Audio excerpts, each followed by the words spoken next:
and the ancestors are looking out for us. God Hayes is exposing them, man. Okay, you see that chair right there? See how big it is? Yeah. Now look at the Pope chair under it. Scroll down, look at the Pope chair under it. Never have it been made so clear. Young TV.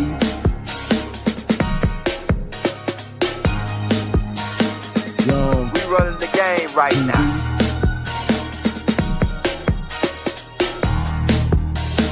Young TV. Time to take over.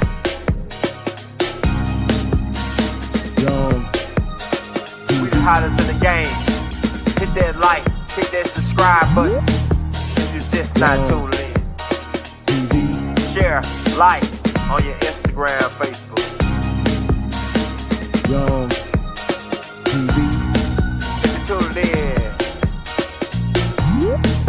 we broadcasting live from 2030, baby.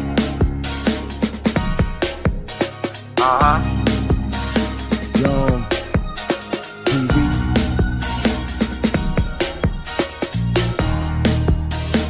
Young Taking over the game, baby. Oh yeah. Young TV. Hit that like. Young TV. Get them likes up in the air, you heard me?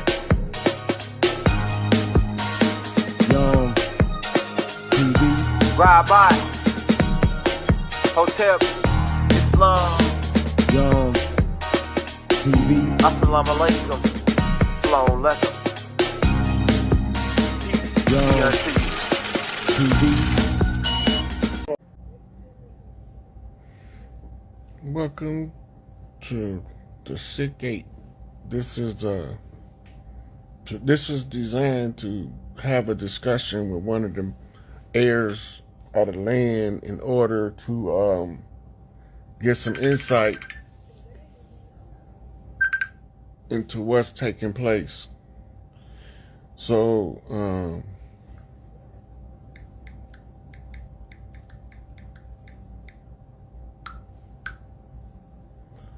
So she wanted me to go over what was actually taking place and what does it mean,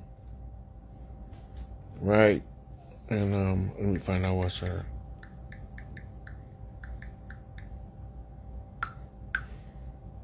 Ask her what her IG is. Oh yeah, you know, I used to be on here a lot. I used to be on here like, that's why I got so much material out. I can't remember where it all is because I used to do like 4 hours on Instagram, just chatting with people, chopping it up, all that. I used to go through the whole litany of things that we dealing with, and I used to be on here. Because normally when I come on here, it's a conversation I'm having with somebody. And so I come on here and I let people ask me, come question me. And I done had so many people questioning me. I mean, shit, I think I might be the most questioned motherfucker since Malachi York and Farrakhan. You know, but the sister wanted me to go over some stuff, and as soon as I find out where she at, I'll be able to get her in here. What it do?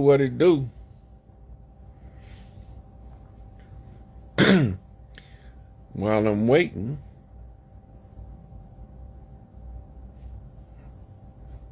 hey, I'm back from my sabbatical. Some that say I'm radical, cold-hearted and militant, even a little magical.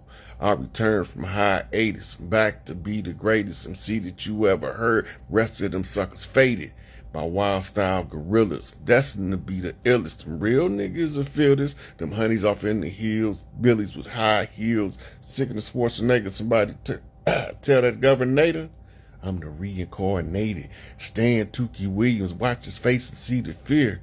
The Illuminati stunned because they knew that I was coming. Expose a game plan to these hip-hop and youngsters. formulate a new strategy. Averting this tragedy, nuclear holocaust would be a total catastrophe. But we need to find a solution for this political prostitution. Lobbyists on the Hill selling out the Constitution. Emancipation Proclamation seeing total devastation. It won't be long for niggas back on plantations. Where is she at?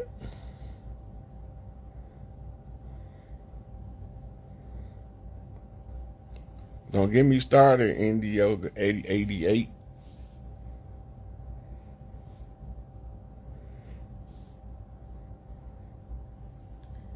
I don't know where she at. Let me see.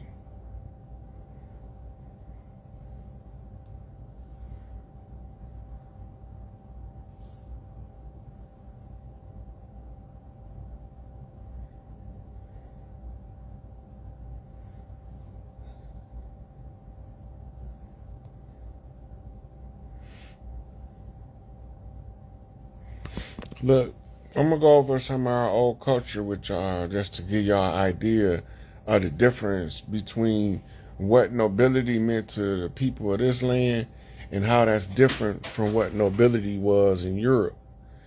The European nobility is the mentality that we have right now, right? When we looking at their sacrifice other people for your inadequacies instead of sacrificing yourself to be better at what you do, right?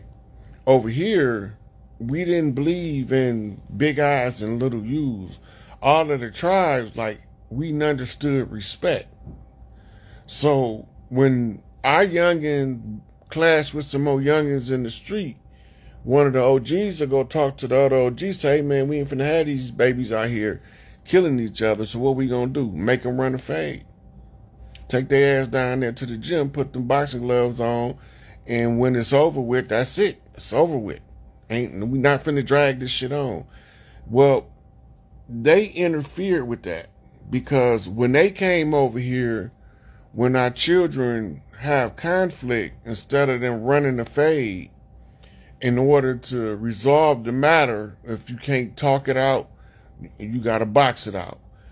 And the colonizers' children was sent in to tell our children, in the heat of rage, shoot that motherfucker. Don't let him whoop you. Shoot him. It's all right to lose a fight rather than lose a life. If you got to lose a life, then what the fuck is you here for if you don't have enough sense to realize that it's better to lose a fight than to lose a life, right? And so we didn't allow them to escalate to the point where they had ongoing tribal warfare like they have now. They've been dressing up in our clothes like they us since the 60s, right? When I say dress up in our clothes, I mean they look like us already. Phenotypically, that is. Genetically, we ain't the same, and spiritually, we ain't the same. So what they would do is they would join our organizations so that they can slay our leaders. They would sabotage our power movements, and the government would compensate on that side by what we do to take care of our people. The government will make it look like it was their idea, like the breakfast program, like the ambulance program, EMS, emergency medical services. That's not from them. They took you to the hospital on their own. They probably used the police car, but they didn't have no ambulance service. That was us. Because when we was having clashes with the Klan and all that shit in the South, and half them motherfuckers wasn't pink. But when we was having clashes with them, we needed some way to get our people taken care of. But back then we was taking them to the local medicine man. But once they industrialized healthcare, right? When they industrialized healthcare and the civil rights movement came around, we needed to get our people to medical care from getting dogs sicked on them, sprayed down the street with water hose, heads busted. So they begin to form those services. At first, they was illegal until the government took it over. They were saying it was illegal, right? Now, the Mother's Day event take place in Philadelphia, but Philadelphia is important because of the movement right now.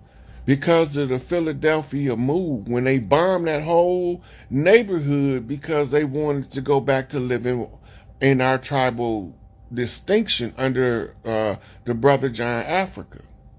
He was restructuring the tribe. Every time we do that, they kill the leadership. They don't want us to restructure tribally, because then our tribal leaders will start seeing each other across the field, the battlefield. And once we start seeing each other and recognize, wait a minute, Big Chief is sending me a smoke signal. What the hell? Oh, Big Chief sending me one from over there too. Smoke signals ain't just with smoke. Sometime, in order to throw up a smoke signal, you just got to know somebody that's with the smoke. Right? You got to know somebody is out there watching you that know how to read the tribal lingo. You ain't got to worry about where you at. You just got to do your part. If you put your message out in the public domain, one of the chiefs gonna find your message, the one that it was meant for specifically, and that message gonna mean something to them enough where we're gonna make it known. This message right here got to be dealt with. I know who sent me messages. I'm a smoke signal reading motherfucker. My mama taught us how to read code from a baby. It's in me already to crack they codes. Cause my mama been code talking to us before I was born. She was code talking with my big brothers and sisters. Right? So the tribal structure was the matriarchy. Is the matriarchy. And this is why the patriarchs want you to believe that the matriarchy is patriarchy in reverse. It's not that. It's not that. Under the matriarchy, leadership roles is for those who've went through the fire of life to learn the lessons in order to steer people around the pitfalls. You know the path. According to the tribal message, that's the oral tradition, it says the one that know the way must lead the path. That's not optional. That's not negotiable. It said must lead the path. When you're talking about legalities, when they say the one that know the way must lead the path, that means if you know the way and you don't know that somebody else know the way, and you neglect to take the lead, you responsible for everybody that fall to the wayside at your neglect. I don't want nobody downfall on my motherfucking path. I'm gonna tell y'all exactly what's going on. And it's a lot of us involved in this, way more than y'all can imagine. And we've been talking through music, through art, through acting, right? A big deal. This event, if you want to know what I'm talking about, Cicely Tyson is an Iroquois high priestess. Most of us don't know that. She was an Iroquois high priestess. She used her influence in acting in order to slip the messages into the roles she played as ad-libs on the script. The family reunion movie done by Tyler Perry, and she's giving the speech from the back porch. That speech is not written. She was channeling that speech from the ancestors. That one speech need to be played in the loop till we understand what she's saying. Keep playing it. Listen to what she's telling us. Right? So the messages has been out there. They rolled over Bill Cosby for saying that somebody not doing their part. We not properly educating our children. He just didn't know that some of us didn't want you to know that we was being gamed up by our parents and our uncles and our aunties, and we wasn't going through their universities to get this education. We was going through the hard knock life of motherfucking street game. We were thumping the streets of the concrete jungle trying to figure life out and where's my birthright. That's all. And so what ended up happening was we began to catch communications as we moved across the land. They called it on the land when you're on the run. On the land means on the sacrifice. Being on the run is because you the sacrifice. Your actions determine if you're going to be sacrificial by what you do and why you done it. Now, whether you're going to survive it or not, it's going to be so many messages in your downfall that if you steady staying in the victim position of your downfall, you won't never know what you was trying to teach yourself in your book of life by putting that shit in there for you to go through, because you the only one know you well enough for you to experience the life that you said you was going to experience when you came in the body. Everybody got a book of life, or you don't got no DNA in your body. And if you don't got no DNA in your body, you're a robot. You're not even an android, because they got fleshly covered suits with DNA. If you don't have no DNA, you're a robot. You're a full mechanical device, because you got to have DNA to have any kind of flesh. And the DNA is written with codes. Look, it's a book. Some of y'all might not want to get this book because it's a heavy read. You got to be borderline sociopathic sciences to read it. But it's called The Mendelian Inheritance in Man, and it's the map of the genome. It's the map of the genome. Look, before DNA, they used to use something called blood typing. And the blood type would have so many things behind it that it can tell you the block that you grew up on. It can tell you that you moved from one city to another in your lifetime, because your blood carries the whole story of where you've been and where you're going. And they can read that shit by typing.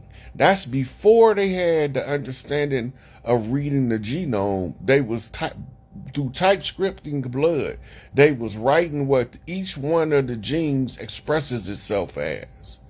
Once they had the typing down, by that time the DNA structure is rolling out, and the assembly of the DNA helix is being deciphered from the 50s going into the 60s. By the 80s, they had already learned to read the genome, but they had so much data that they couldn't read it all. So they needed to inscript artificial intelligence. Empress Vivi, hey. How y'all doing? Look. So let me get back to this. Let me see if that sister in there. She's not in here requesting to join. I don't know where she at. Let me come over here. Just check my message, see if she messaged me.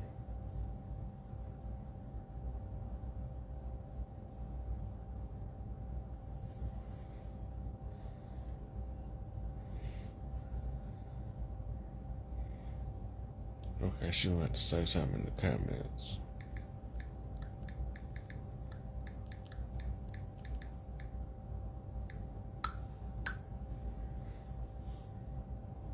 Anyway, so I forgot where I was at, so I'm gonna bag up to something I remember we was talking about. So in our culture, when it comes time for all contracts to close, it's the responsibility of the matriarchs to step forward, because they erase so much of our history, and there's so many of us that don't remember our tribal customs and traditions, that they had to recruit somebody like me, a bookworm, weirdo, gorilla nerd. All I do is read books and lift weights. right? So they know I know a lot of shit, but they don't know I also study enough occultism where I know how to read my own DNA, and I can tune in to past life regression through auto hypnosis, and I can see each one of my lives, past lives. That's something that can be done by training by anybody. It's not like it's a unique special talent. It's something you can train yourself to do. Once you know how to put yourself in auto hypnotic state, then all you got to do is know what you want to tell yourself to do when you're in the autonomic hypnotic state. It's the same as yogis when they meditate. When they meditate on a mantra, the mantra is programming the DNA to express a certain frequency that will allow them to attain the corresponding mantra's expression in the physical realm, right? And that's why it's good when your children young to teach them mantras. Mantras help them to have a sense of self based on what you're telling them about them in a positive manner. It's positively blocking the negativity of the world from seizing your child. So we teach them mantras as early as possible. I used to bathe my son, and we had a mantra. Every time I took him out the bathtub, I say, spit your shit, son. And he tell me I'm Jeremy. He say, I just took a bath and I look good. I feel good. I smell good. I do good. I be good because I am good. Lock that in, baby. Lock that in. You people love to run around talking about them little boys is bad. And the more you keep telling them that they bad, the worse you making them. Because now they have to first find out what it means to be bad. And now, because you programmed them to be that, they got to find out how to live up to that standard of being a bad child. But if you give them the positive mantra to reinforce who they are, you block the bullshit. You block the bullshit. I tell people all the time, don't say that boy bad, especially in front of him or in his earshot. If it's close enough for him to hear it, then you shouldn't be saying it. And then if you can't say it while he's close to you, you probably shouldn't be saying it about your own child anyway, or your nieces and nephews.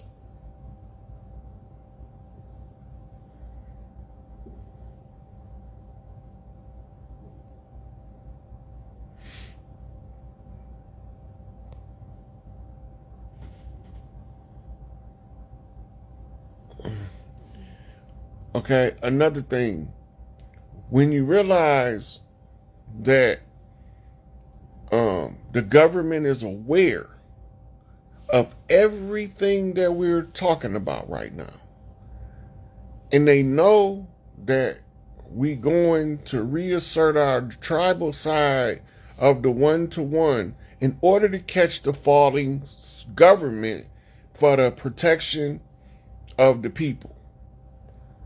We don't want people to be, that the matriarchy does not want people to be suffering while we figure out government. So we have to catch the old government that's failed.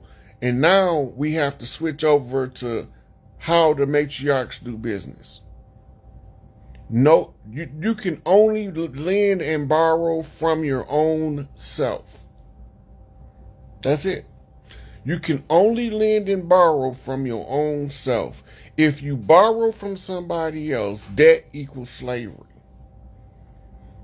Even if they don't enslave you because of the debt, the fact that you owe somebody is an inequity in the frequency that's building up around the planet by people borrowing $5. If you don't got $5 to give them, you don't got $5 to lend them. If you need that $5 back sooner than they can give it back, you do not need to lend it to them.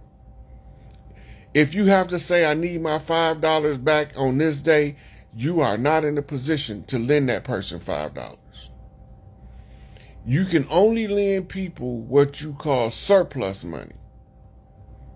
But if you have to lend somebody something, that you need back, then you can't afford to lend it to them. But if you can afford to give it to them and not hurt you, you should give it to them and not lend it to them, because you keep creating an inequity, an imbalance in the frequency between the communication. And this is why people always have problems, and you can fall out about $1.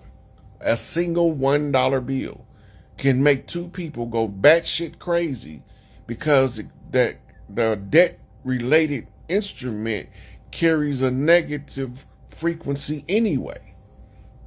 And so when you borrow from it, that's a double debt, right? And that means you got to be a goddamn daredevil. So once you understand how they money magic mechanics work, because it's more than just the money mechanics, it's the magic that goes into it that's tied to a blood right. So once the matriarchy switches over, we move to what we call interim currency. This is to keep the money flowing and to phase out the Federal Reserve note. The interim money is going to be called Trump notes. And this is done on purpose, because Donald Trump was selected a long time ago to do exactly what he's doing as the liquidator in chief. The corporation is gone now. And it's the responsibility of the tribes to, one, be aware of this. Be aware that the United States is gone. As the patriots, your government was usurped, invaded, and captured by a foreign entity that killed your Constitution when Barack Obama was put in office as a foreigner. And none of the elected officials stood up to protest a foreigner taking office in violation of the Constitution. That immediately shifted the control of the government from the political arena. Now they don't have no more say. It all goes to military intelligence as the entity responsible to secure the government from this operation to take over the government. This is where you get your White Hat Alliance from and your QAnon. Your QAnon is just an intelligence exchange to put codes in the public domain under the conspiracy theory banner, so that the real people won't take it serious, but the people that's really understanding what's taking place will use it to read the signs that's in it in order to read the signs of the times. Just like these people don't know how to read the Bible, they don't know how to read the Quran, they don't know how to read the Vedas, they don't know how to read none of the ancient religious books, because they wasn't never intended to be religious books. They were supposed to be physics books and science books using abstract philosophy to teach you character building and different lessons. It was never supposed to be to make you bow down to worship some imaginary God man that's a cross-dressing drag queen, pedophile, homicidal, suicidal, megalomaniac, power-seeking, cult-driven asshole. That's not what that was supposed to be for. Right? They say that Bible is an acronym for basic instructions before leaving Earth. I say it's an acronym for some bullshit. Because they tell you codes in there, but if you don't know you're supposed to be looking for no codes, then you ain't got no business reading that motherfucker. It don't serve anybody but the people that know the codes. And it's all extracted from a greater work called the Holy Drama, or commonly referred to in modern times as the Osirian resurrection story. It's the Holy Drama. All of the tribes used to know it, but they translated it into different languages in order to suit the culture, and they changed the name of the key figures, but they used the culture in it in order to make the story stick to the people from that culture. And then when they see the story playing out and they recognize the characters in their story, then they can all come together and form like Autobots. And they can form one giant machine able to fight the enemy. It's part of something called the Earth War Protocol, where if Earth was ever taken over, all of the tribes is involved, the ones you like and the ones you don't like, the ones look like you and the ones that don't look like you. All of the tribes have participated in us as a collective being able to overcome these motherfucking dark brothers that we've been fighting. They turned us against each other. They used the sciences in order to make it where we can have an excuse to hate each other scientifically. They did that on purpose. They done it through the military, right? All your great heroes is melanated people, but all of the ones that's conquerors, they whitewashed. And then Europe conquered the world. With who? Pay attention. Pale-faced Europeans did not conquer the world. They never conquered the world. They not in charge.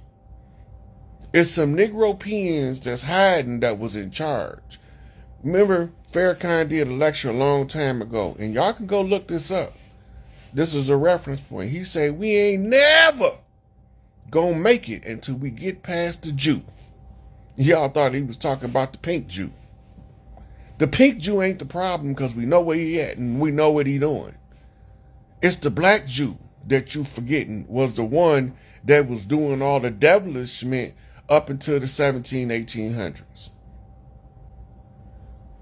And if you knew that part, that would change your whole perspective. All that shit they were saying happening on the plantation, niggas was doing that shit. Niggas. They just wasn't us. But it looked like us. Go back and look at some of those slave stories and pay attention who's swinging the whip. Niggas. Right? And a lot of us not realizing that they was taking over family farms, and the family farm is only a plantation under the salvage right. Otherwise, it's just a family fucking farm. We didn't have a problem working from can't see in the morning to can't see at night. It gave us time to sing together. They turned that shit into misery by raiding the fields, setting the fields on fire while we out there working and all kind of shit. That's not how we operated. Everybody believed in doing their share of the lifting to make the load lighter on the one next to them. And if I thought that I could do more than them, I go do my part, come back and help everybody else. That's how we used to be. Now they got it where we don't want to help nobody, don't want nobody to help us, and we can't make it on our own, and we ain't figured out that that's why we spinning our tires in life. We need familial solidarity, but because we willy-nilly marrying motherfuckers that we can't get along with their side of the family, then the kids grow up, they can't get along. It's a perpetual cycle. We're trying to break the cycles. And the only system that will automatically break the cycles is we got to get off patriarchy. Patriarchy is established for warfare. When they women push the patriarchs out front, we have war.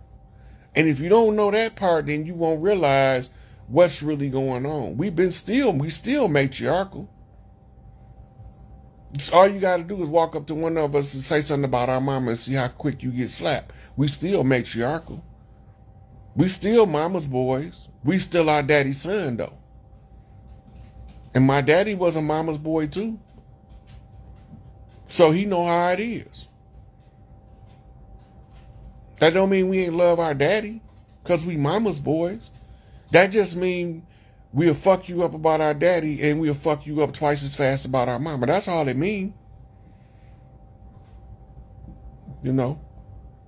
And so the necessity, after we've reached the conclusion of the continuity of government process, it leaves only one viable option, in order to keep everybody from being stuck in what we call literal darkness. The lights will go off all over the country to force you to stay in the house. And you know the freaks come out at night. So the only people going to be on the streets is cops and robbers. Right? Because people going to see what's going on. We don't want it to get to that.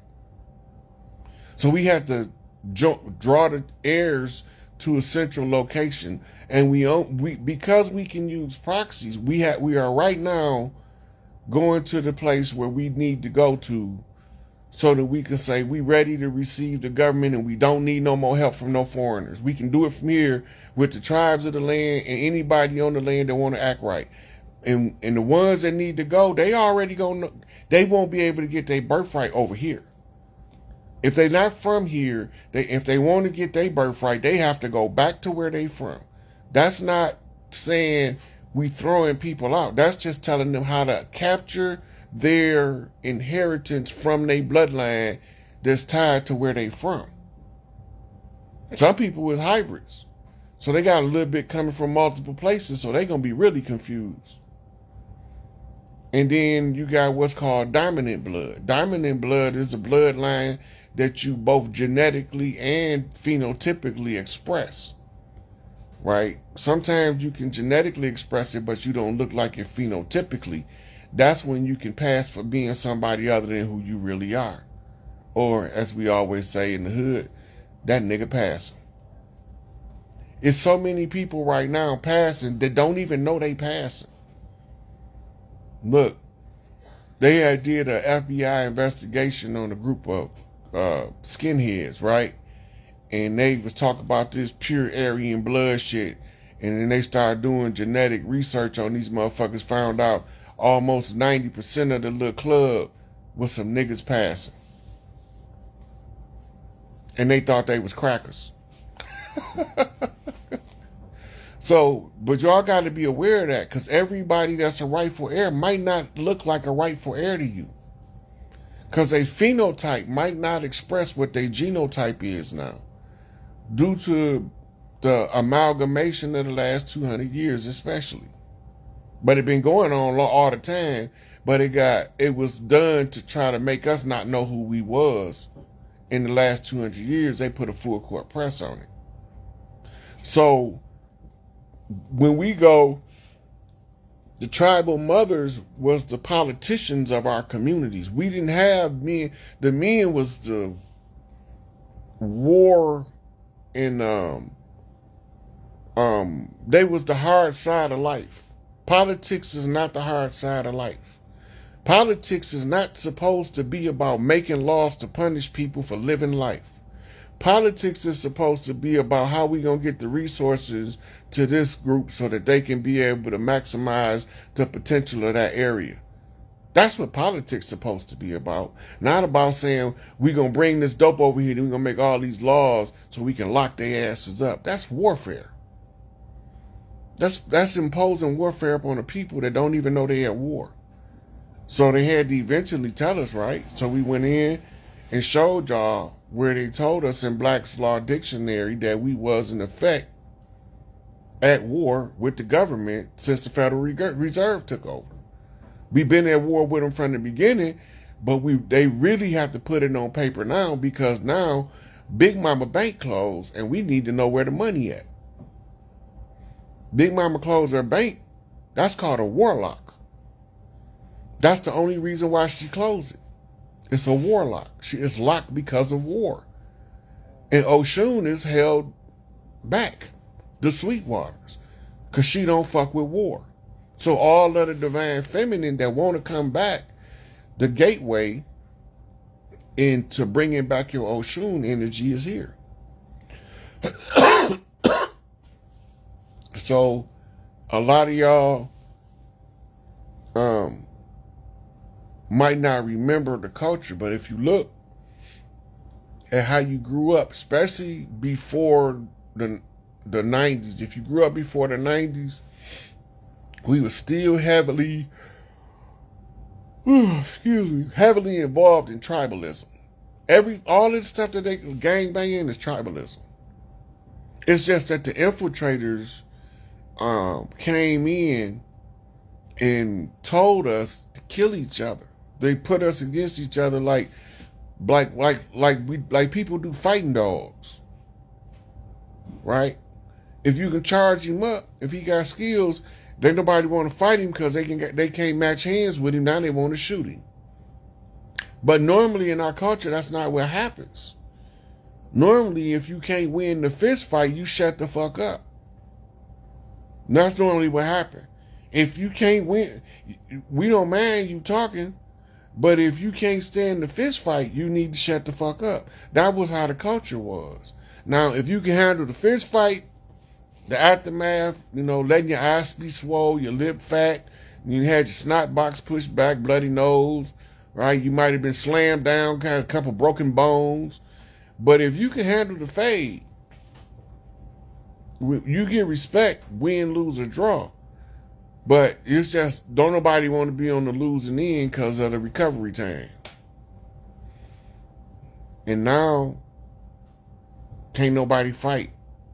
And half of the shooters can't shoot straight because they kill everybody but the motherfucker they shooting at. I don't understand that. I don't understand that at all. If I'm shooting at Johnny ass getting shot. Not the little girl down the street. Not the old lady sitting in the window. Johnny ass is the only motherfucker getting shot. I don't have time to shoot no innocent bystanders. I only want the guilty party. Because if you did something to make me want to shoot you, you had to do some foul shit. Otherwise, I just run that fade. That's me. I will bounce a motherfucker ass from here to Albuquerque before I shoot him. I done got in fist fights with a pistol on me and never pulled it. Some of these niggas get in a fist fight with a pistol on, the first thing they do is up that thing. I don't need no pistol. If a nigga gonna fight, it don't mean I'm gonna win. Highly unlikely I'm gonna lose, but it don't mean I'm gonna win. Because part of being willing to fight is knowing that you're not gonna win them all. Once you come to that understanding, you can take an ass whooping, you can be a man. Because you ain't supposed to be able to win them all, but you ain't supposed to let nobody just fuck over you either. So that was our culture. The music reflect our culture to a point. This new music is starting to go back to tribal stuff. You starting to hear songs now, I'm an Indian. The little boy a couple years ago put out Power Time. I love that song. He reminded me of my son spitting that song. But the whole thing is this. You have rights that are inalienable. You have what's called universal rights, and you have sovereign rights. Sovereign rights are there so that you can use universal law in order to put yourself in your rightful position. The universal law has a hierarchy in every species. If you don't believe me, watch a pack of lions when the old man get too old to run the pack. What happened to him? Sometimes if he ain't acting right, he can get ousted by the females. And he's supposed to be the king of the motherfucking jungle.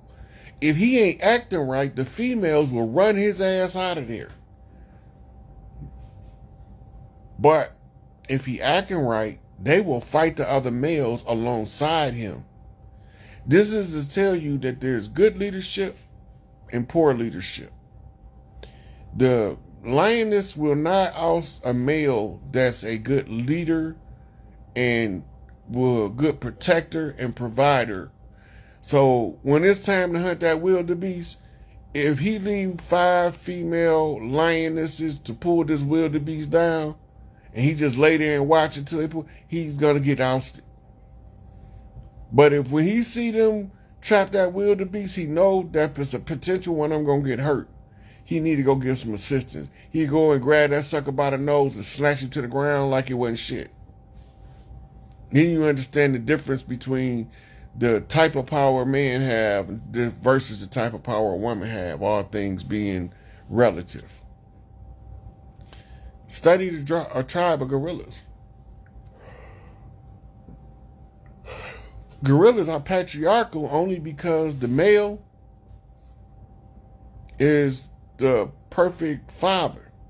When he stopped being the perfect father, them female gorillas are going to run his ass out of there and sick the boys on him. They're going to run his ass out and sick the boys on him. That's what these mothers supposed to have been doing to these dudes touching on them little girls. They were supposed to kick his ass out and sick the boys on him. And they started instead getting into this secret squirrel shit. The secret squirrel shit got us so fucked up right now. That's the government's control mechanism, by the way, to make you have to whisper everything you say. And be careful what you tell the good man, because if he do his responsibilities as a good man, the system might try to put him in jail. They'll take the good man from us. Now we don't got no good men around. So you can't tell the good man what the bad men doing, so you can keep the good man around, but the bad man ain't getting checked by nobody. That's what the problem is. You hold that shit a secret. When a boy make a mistake when he a boy, that's the best time to correct the error. Don't let him make that fucking mistake his whole life and then want to correct it when he adult because it's tacky. It's too late now. You grew it in him. You grew that error in his motherfucking character. That's why they say spare the rod, spoil the child. And no rod was spared on my ass. I'll tell you that. My mama would give me the business, and she would give me the business faster than everybody else because she knew my responsibility was greater than everybody else. I didn't understand that at the time. I thought it was personal.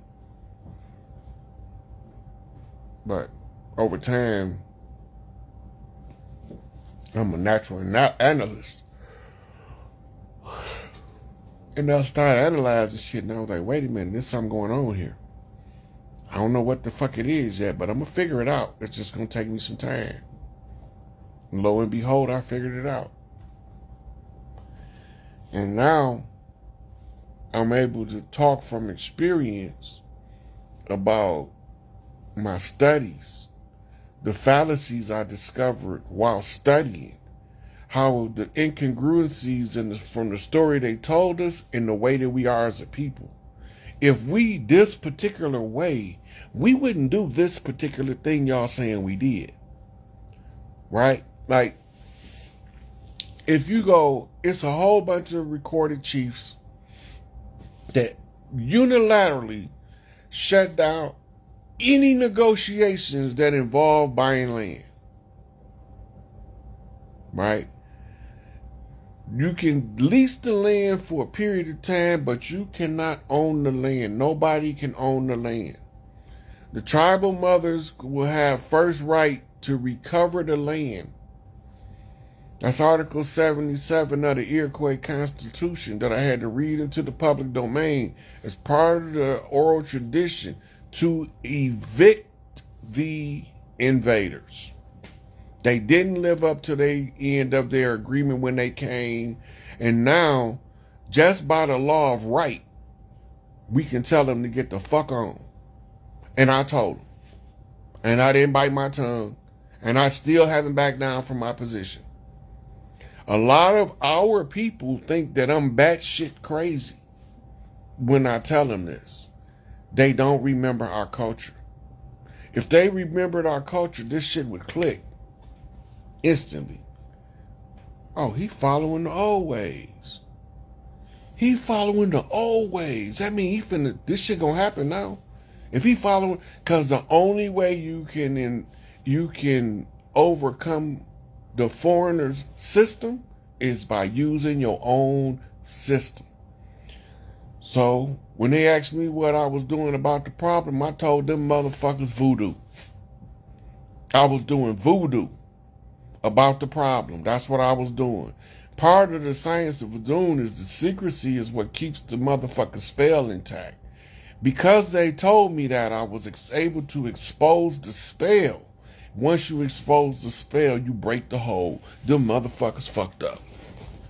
Because I study magic, blood magic, motherfucking shaman magic, Wicca magic, Buddhist magic, Taoist magic, Aztec magic, Inca magic, old Mississippian magic now. Watch what the barons say.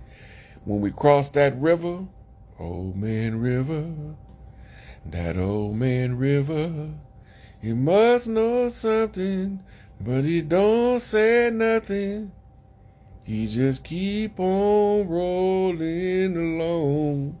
That's that old man Mississippi that really ain't an old man at all. The old Mississippi is her Mississippi. That's Mama Piss Pot. Mama Piss Pot. Mrs. Isis PP. Here. That's your Mississippi. Mrs. Isis PP. All you got to do is ask where the PP come from. It makes sense to y'all. Right? It's the same way we're talking about a peace stone. A peace stone is a pussy stone. A pussy stone is a pearl tongue. And mama's pearl is mama's girl. And mama's girl is the offspring of the mother. All that shit coded in the tribal lingo to take you to help you to find who the heirs is. You're going to get bits and pieces from different people that's going to tell you how to select a heir as a redeemer of the families. If you ever figure this shit out, this is my grievance, this is my heir. This is my grievance, this is my heir. Look, I done been stayed with the Delaware Indians. I done went into the boroughs and talked to New York Indians. I walked the late nights in Newark, New Jersey, talking to Newark Indians and a whole bunch of drifters that came through there because it's a college town. I met people from the Caribbean. I met people from what y'all call the motherland, which is actually the fatherland because that's Inky's land, right? Old Ethiopia, old man Africa, that they call him. His real name was the Ethiop, the burnt-faced. When they call him old man Africa, I be laughing. It was Ethiops, blackface. It was his name Ethiopia. Ethiopia was all of the Middle East going into India. India was called Eastern Ethiopia. And Ethiopia in Africa was also the Sudan in Sahara, all the way to the West Coast. That was all Ethiopia. That was all part of one of Inky lines. Well, several of Inky lines was set up in that region. The ones that they call the ones from Shemesh, right? They talking about, not Shemesh, that's not the word.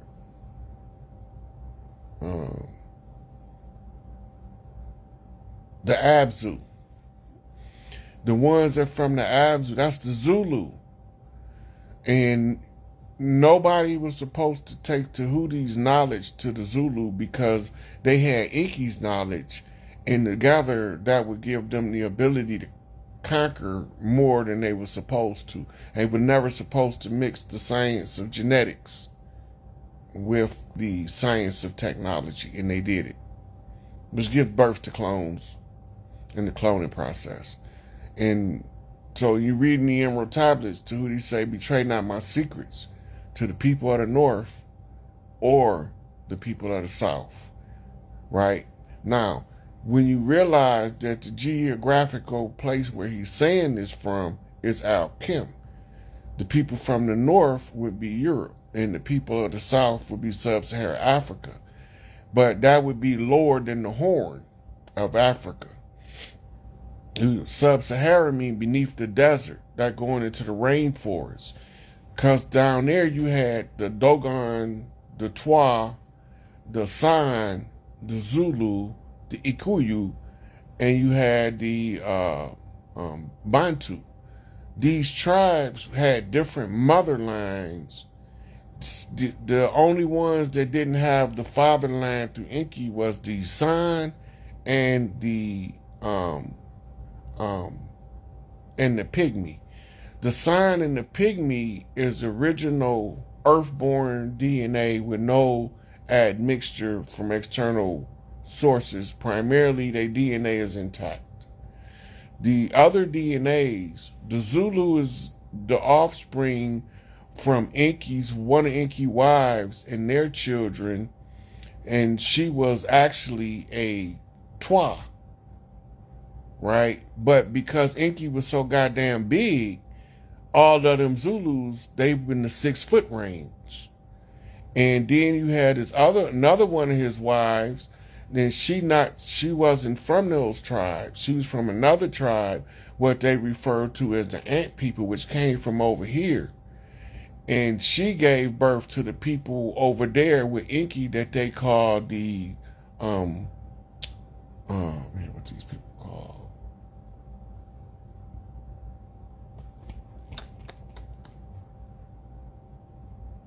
The Masai Mar, those tall, skinny people, right?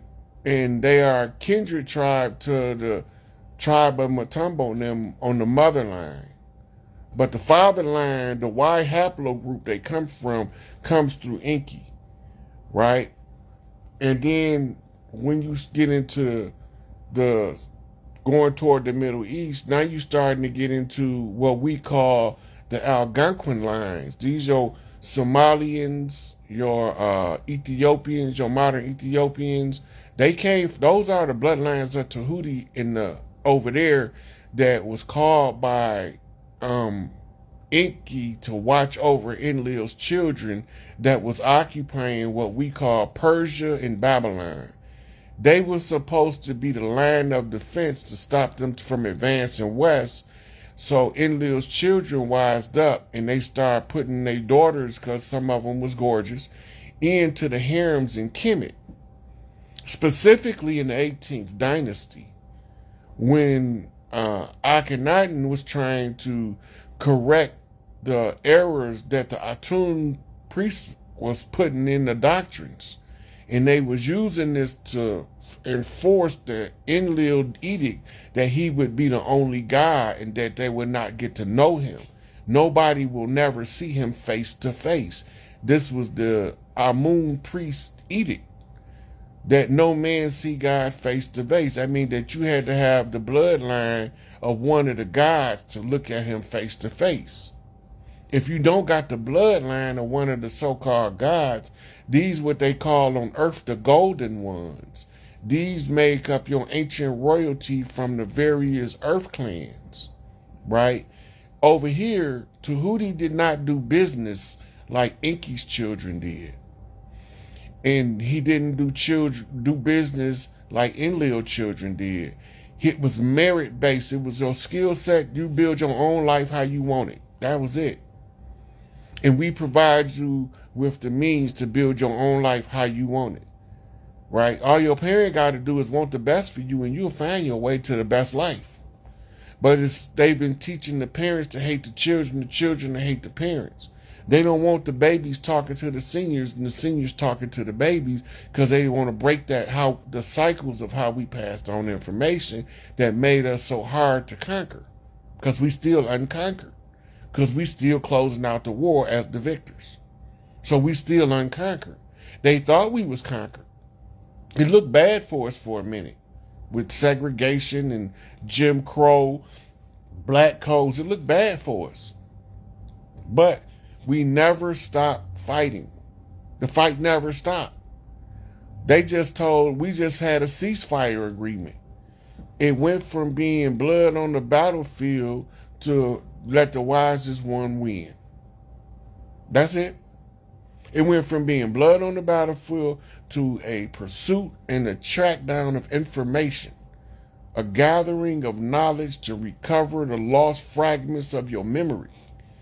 And when you do that, you put it into the public domain so that other people similarly situated can get to understand what you're seeing, so that we can begin to wake up as a collective And if you wake up, Elijah Muhammad said, you wake up too many people too fast, all hell gonna break loose. So we had to have a process of systematic waking up of the masses.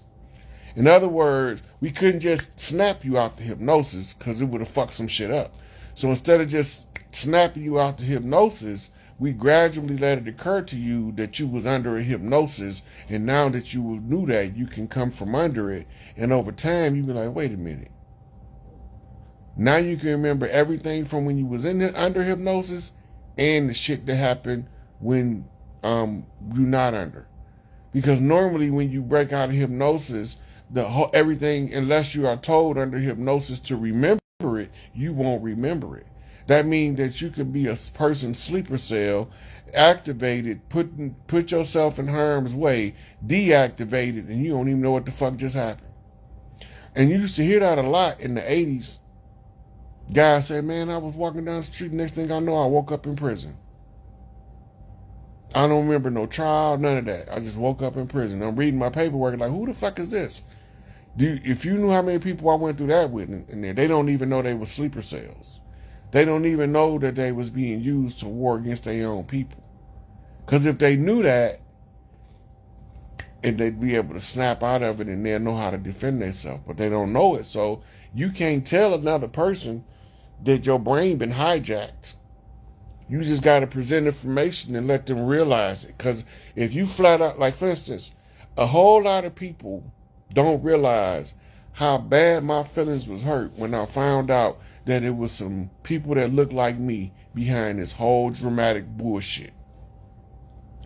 My feelings was hurt so bad, I wanted to move in the middle of nowhere and not be around nothing that walked on two legs. I just wanted to be out there in the country with my dogs. I didn't want to fuck with nothing. To think that we went through all that shit and some niggas was behind it. That's horrible, man. That's horrible.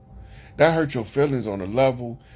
That's worse than when I found out that these religious leaders was lying to us and they knew they was lying. Because I found out what they teach when they go to their ministry schools. And I mean, they actually teach y'all that. I mean, why y'all don't teach that on the pool? We ain't allowed to teach that. Ain't part of the doctrine. Motherfucker, that's the truth. Teach the goddamn truth. Fuck the doctrine. That's it. Let it fall where it may. They were like, no, we can't teach that. That's not part of the deal, my brother. That's not part of the deal. Who the fuck you making deals with? The devil? Got to be making deals with the devil. Because he don't want you to tell the truth, but you can't. You got to gloss it over as a lie. You got to invert the whole truth so that the people be hypnotized by a bullshit lie. Man, you niggas ain't right. You old jackleg preacher. Reverend Pork Chop, Reverend Rib, Pastor Chitlin, Deacon Donut, all y'all motherfuckers. And then you email motherfuckers ain't no better. I can understand the Arabs. That's their culture. That's not their religion. They just use it as a guideline for their culture because they don't follow that shit like you motherfucking niggas do. They use that shit for like guidelines to life. They don't use that shit like they might do their salats, which is ridiculous to me. You can't live your life and you're in the middle of something. You got to stop and go down and bow down and kiss God's ass for 2 hours. No, fuck that shit. No, we not finna stop every 35, 40 minutes talking about kiss my God ass, kiss my God ass. That don't make no sense. You know what I mean? The discipline is necessary for a high, rambunctious energy warring people. The discipline is necessary for them people. That shit don't got nothing to do with us. Because I'm not finna do it. I did that shit. I ain't like it. I was like, damn, every time I get ready to do something, it's time to go do another goddamn salat. How many salats you motherfuckers need? No, that's not right. Man, look, if you want to know something righteous, if it look like ass kissing, and if it feel like ass kissing, it's ass kissing. It's not righteous. Ass kissing is nobody book of life say you got to be an ass kisser.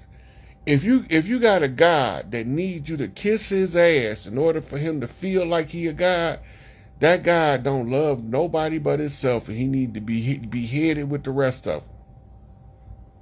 That's not normal. That's not normal. Look at it from a primitive perspective before you modernize it. Say, as a primitive person with no books, no knowledge, and only understanding survival, would you be thinking that somebody that primitive, like they say a caveman or something, would be stopping every 5 hours talking about, or every 3 hours talking about a salat? Just think about that. Okay, now, when you think about that, think about, let's say, China, Ming Dynasty, right? Where they walking on wooden shoes and they living in the hustle bustle of their life. Do you think they would stop every motherfucking couple hours and kiss God's ass talking about some salat? What about the Zulu? You ever seen them do a salat? Now, they done been practicing whatever the fuck they believe in they tribe from time immemorial and never switched up to accept the white man's Christianity, and I ain't never seen one of them do a salat. I never seen a Zulu do a salat. When they came over here, we didn't call it prayer. We used to talk to the fucking spirit. We don't fucking pray. Predators need pray. I'm not praying to no motherfucker. Pray. Me and God finna have a conversation. Right? You can talk to God or talk back to you. Ain't nothing but your mama and your DNA. She just on the other side to see it. And if she ain't on the other side, she can send the message from the other side to get back to you on this side as a ping from the spirit. So you don't gotta do none of that. I done seen women, when Jesus don't come through for their ass because they saying the wrong goddamn name, just like I can tell you in the motherfucking book. Minute she'll come saying, I healed the sick, I raised the dead, I cast out demons, all in your name. And I'll say, get these hints, I know you not. Motherfucker, I don't know who you were talking to, it wasn't me. Couldn't have been me. Because think about it. If they was doing this in her name, and then they come at the end and say, I did all this in your name, and she was like, you ain't do that shit in my name. I don't know who the fuck you was calling. That's not my name. Her name is not Jesus, it's Isis. Or set to be more specific. Or set to be more specific. Oh, that's gonna probably fuck up my sound.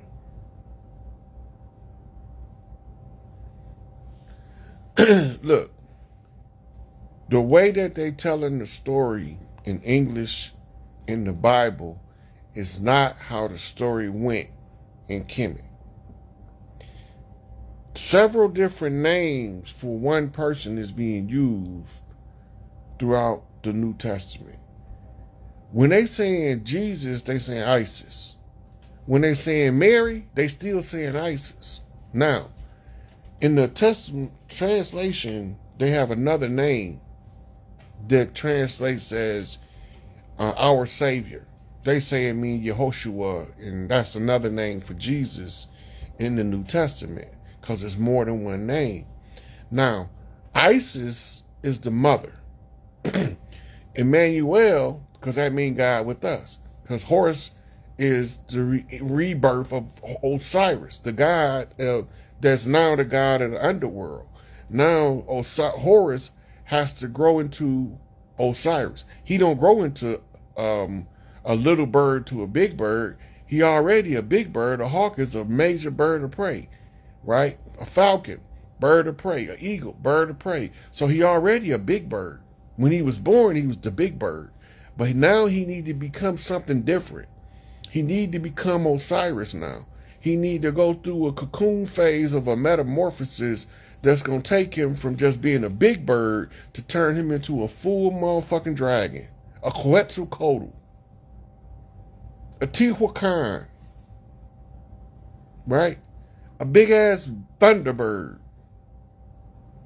In order to go through that transformation, he have to know the stories If he don't know the stories, he don't know where the map is. And without the map, you can't triangulate your position in order to hone in on your possession. You're just traveling in vain. But if you know where you're going, and you know where you been, you know what your people been through, you know what needs to be done for the benefit of the most of the people. They don't have to understand it. All you got to do is keep repeating yourself enough from various different angles until they recognize this nigga ain't regular. Soon as they realize he ain't regular, right, now we got a whole nother thing to deal with. What the fuck is he talking about? Because you know you don't understand it at first, but it's going to be something about it that's going to make you say, what the fuck is he saying? That aha effect, that's when you start waking up right there. Soon as you be like, wait a minute, what the fuck did he just, that shit make motherfucking sense. That's when you starting to wake up. That's when we are making this mental connection, right? So the mothers is the ones who has to assert tribal jurisdiction because the tribes was matriarchal. And because we respected our mothers to perform their function. Now, remember, every woman not the same. We keep saying women this and men that like we are. We are not the fucking same. These motherfuckers don't do shit like I do. And I don't do shit like they do. We are not all the same. Some of us got some shit you can't teach. And some of us need to be taught some shit we can't unlearn. Right? We are not the same. We are different levels of able to process information because we was born for specific purposes. I don't call the mechanic to come in there and change the light bulb. I call the handyman for that. Right? I don't call the gardener in to come in and motherfucking put down my carpet. I call the motherfucking carpet layer for that. The biggest part is people be putting people in the wrong place in their life based on the interaction. You can't keep hiring plumbers to do electrical work and you wonder why your lights fucked up. Right? You keep hiring the goddamn heating and cooling guy to come in and fix your plumbing and you keep wondering why your water won't act right. Call the motherfucker for the job. That's matriarchal order. The most qualified person got the job. And you got to hold that job till either a more qualified person come along or, second way, you have to train a motherfucker to be competent to replace him. That's matriarchal order. Under matriarchy, if you go and get a service from somebody that's not really charging, under the matriarchy, it's customary to reciprocate a person's livelihood when you are taking away their time to perform a function that benefits maybe more than us. Right? So we always have to remember this educational system has nothing to do with us, and we do not need to be in there. Unless you want to be trained to be the best possible slave, that system can stay if you want to raise slave children. I'm not raising slave children. I want my children to even think like a slave. I want them to think like the God they is. So I got to give them the God tools. This is how you develop your mind. I'm not smarter than you. I just know more shit than you do at your age. So because I know more shit, I could tell you if you smarter than me and I know more shit, I can tell you how you can be great by being as smart as you are by doing a couple of things. Read everything you get your hand on is first. Watch every motherfucker walk past you. Knowingly or unknowingly, watch their ass. Because once you understand how people move, then you know how people move. Make it make sense. Let me know if you know what I'm talking about. Once you know how people move, then you understand how people move. Then you know how you gotta move and which motherfuckers you need to move around in order to move around. Everybody don't need to be in your path And some motherfuckers need to get ran the fuck over for being in your path. We have to get the wisdom back to the babies. We have to stop stifling their genius because some goddamn curriculum said stifle their genius without even telling you that's what the purpose is. We need to put some motherfucking water on that flower. You see that rose growing in the concrete? Go get that motherfucker, put a fence around it or something. Goddamn rose growing out the concrete with the tattered leaves and all that, and you motherfuckers laughing at it. Motherfucker, the rose grew out the concrete. Do you get it? Don't tear that motherfucker down. Build some protection around this motherfucking rose that grew out the fucking concrete against all fucking odds. Do you realize the odds? Do you realize the odds of a rose just sprouting up out of the concrete? Let that sink in. Don't tear that fucking rose down. I don't give a fuck. That rose is in Spanish Harlem. You gonna protect that motherfucker. That motherfucker is uptown Harlem, wherever the fuck that motherfucker can be in Manhattan. It can be in the boogie down Bronx. It can be in Queens. That motherfucker can be in motherfucking Cabrini Green. That motherfucker could be on 63rd, 64th, 59th. It could be on Paulina, Pulaski. It could be on motherfucking Blackstone, on motherfucking Prairie. It don't matter. You see these motherfucking babies out here, they trying, and we so busy being irresponsible adults that we watching them fall on their face instead of helping them get on their feet. That's not fair to the youth. A lot of us went through getting tripped down as children too. When we try to do something great, they try to stifle our greatness. That was calculated warfare. And if you don't believe me, I got the documents to prove it. I got the motherfucker, what they call it, the secret oath. I got the George Washington challenge and the most violent bloody pope of the papacy. That one tells you the strategy they use to kill the kings, the princes, and the people of the land. And that's how they take over the territory.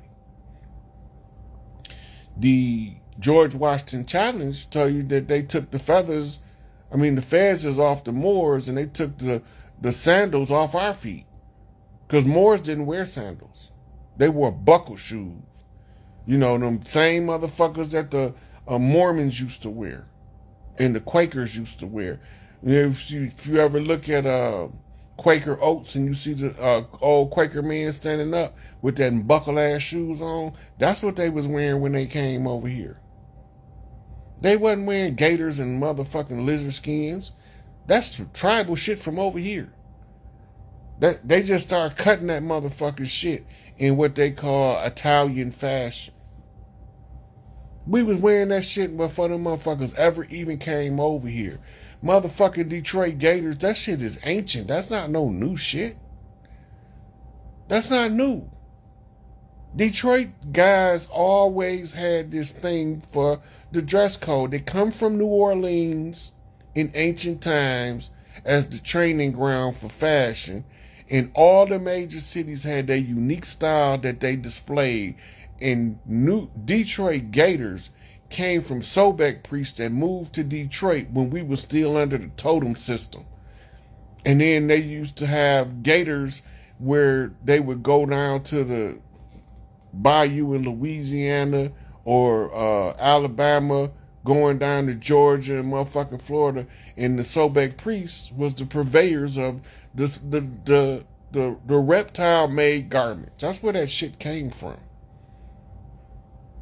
Africans didn't need that. They didn't have to cover the top of their feet because Africa 1,000 goddamn degrees in the shade. They wore sandals all with the string in the toe sandals and flip-flop type sandals. They didn't wear covered up feet shoes. That's how the black feet became black feet. They didn't like to wear no goddamn shoes. That's how you know who got Blackfoot blood in them. All you got to do is watch the babies. They babies will not have on no shoes outside in the summertime. They will have them on when they leave out the house, but when they start playing, they taking them goddamn shoes off. That's Blackfoot traits all day long. Them motherfuckers do not like wearing no goddamn shoes. And that's how their feet got sunburned. Coming from the cooler climates going into the south, their feet got sunburned, but it wasn't sunburned like blisters. It just got darker than the rest of their body because the feet was used to a milder climate. Now it's exposed to this shit, this hot ass southern sun.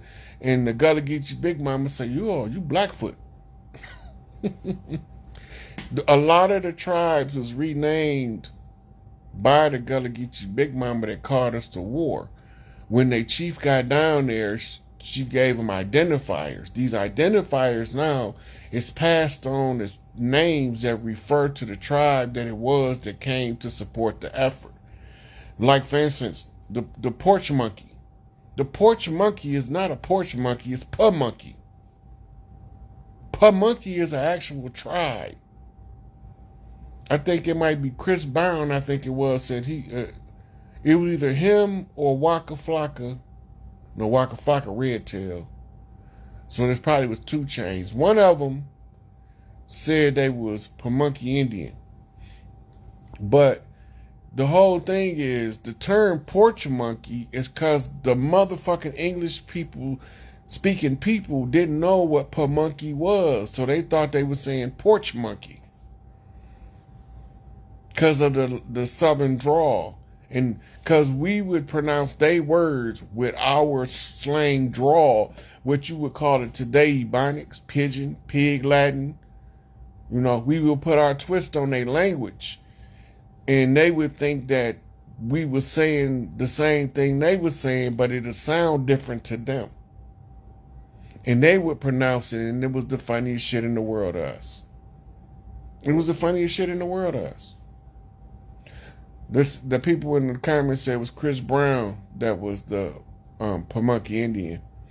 But we know ODB was Shinnecock. We know that Biggie came from Jamaica as a Maroon, which came from originally the Maroons came from the Gullah Geechee, and the Gullah Geechees was a sea. They used to use boats a lot. They didn't go deep into the sea. They used to use localized fishing boats. But when the war kicked off, a lot of them Maroons, because you gotta realize Maroon also means stranded. And that's what they started calling them when the Spanish Armada was running their ships ashore. They was telling them to maroon them. And then they got to start calling them the Maroons. Right? So this is your Gilligan's Island. Go back and watch Gilligan Island and wait for the natives to show up. They not finna show up looking like no Mongolians, I tell you that.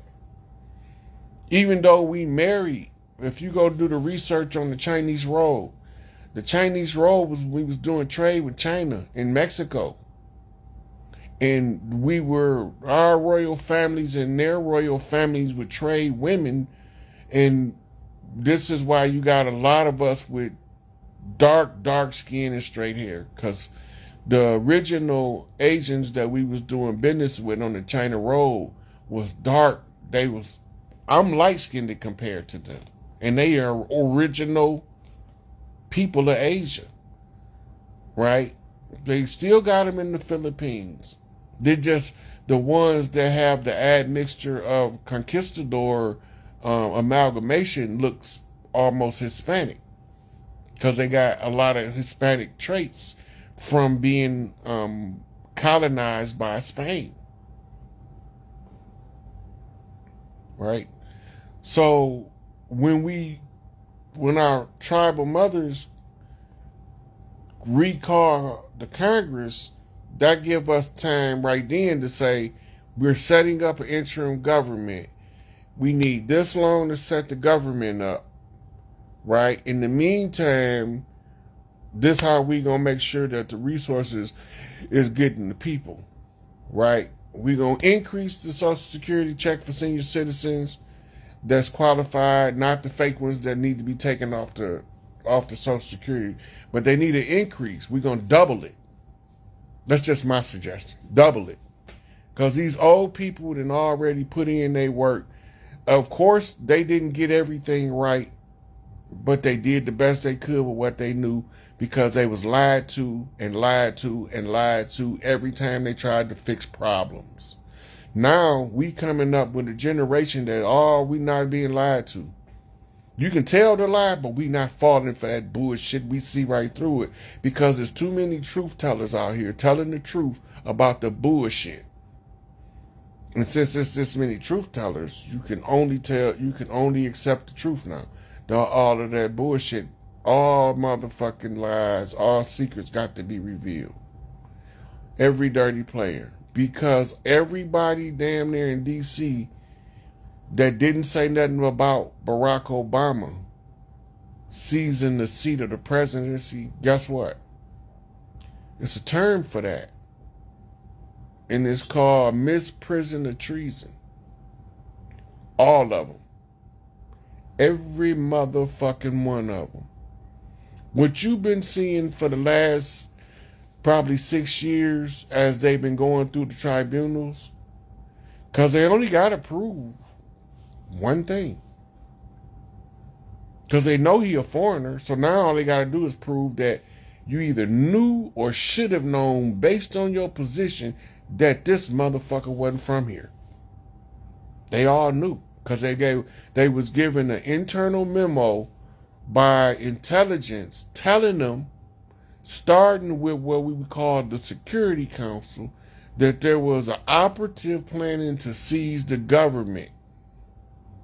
And most of the motherfuckers been in the office since the 70s and 80s. Only a few of them that's new. So they had to be privy to the information that the intelligence community gave to the Senate and the Congress about the incoming fraudster that was about to take over power. And when they seen him knowing what they knew, they never said nothing. They never said nothing. And if they say they read the memo, whether they believe it or not become irrelevant. Because you didn't say nothing to protect the Constitution and the people of the land, that's misprision of treason in and of itself. All of the ones that knew about the Barack Obama, Hillary Clinton assassination of Muammar Gaddafi, they out of there. All of the ones that know about Barack Obama and Hillary Clinton's assassination of Navy SEAL Team 6, they done. A lot of them knew.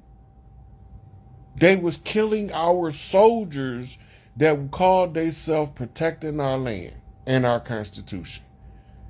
And they did it knowingly, willingly, and they set them up to be killed and hired foreign operatives to do it, and they got the emails to prove exactly what they did.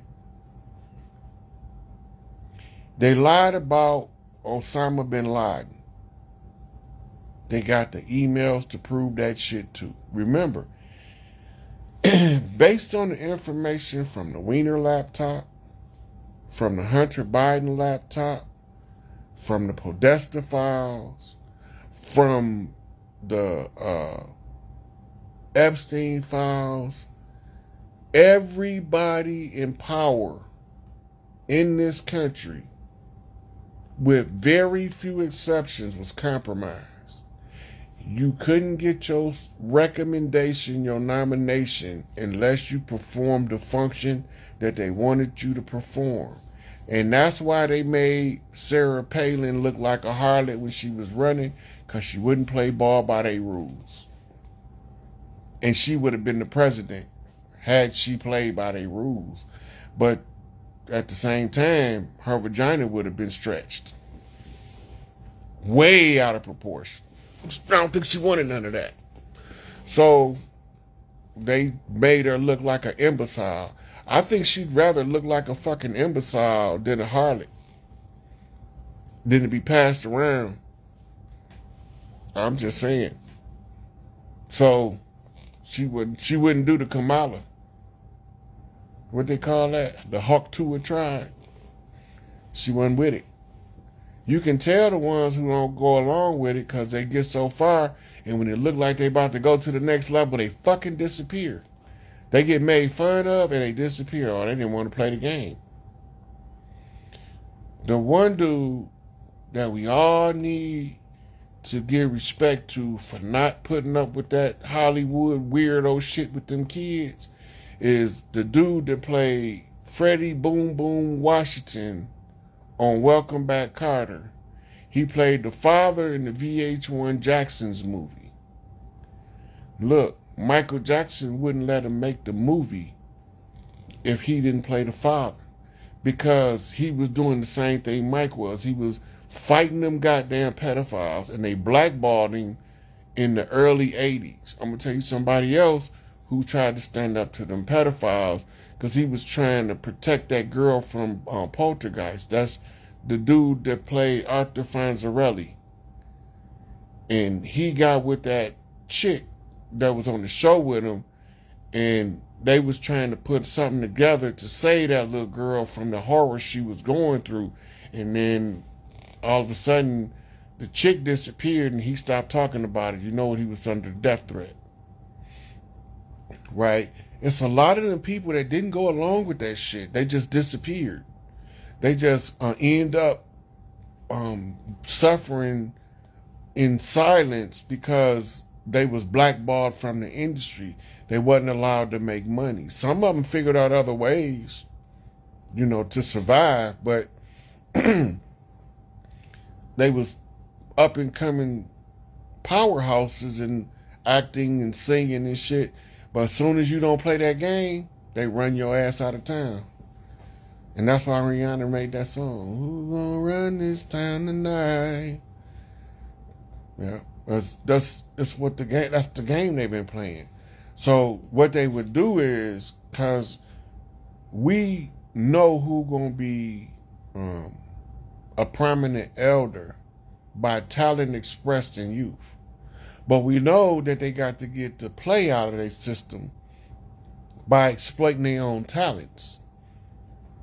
Some people don't never supposed to be outside of their field or whatever their talent is. That's their life journey. But some of them use their talent, like a Tupac, to take you from mortal to immortality in one lifetime. You had to do something that have such a monumental effect on people that they'll be talking about your name for lifetimes to come. That's how you create immortality. So you be the same person, and your name still might be being mentioned when you come back. But you need to make a bigger impact for this era, because if those names from back then ever got, this name will still carry on for another this many thousand years. Right? We've been thinking that we've been calling on Jesus all the time. It's supposed to be Isis. It's Isis in Greek. That's what it is in Greek. I-E-S-O-U-S spells Isis. Applying the rules of grammar. In English, it would sound like ISIS. In Greek, it sounds like ISIS. It sounds like ISIS with an accent. But ISIS is a derivative of Osset, and that's why so many vowels in it. Because they have to pronounce it in their tongue according to how they hear it coming from the foreign language. Transliteration. Right? So they call her Isis, we call her Osset. Right? Mother Mary. That's why it's called Ta Mary. Ta mean the land of Mary, Mary. This over here, America, they call it Ta Seti, the land of Set. Set is Anubis. Anubis is Chief Zolo. Chief Zolo is DMX. Right?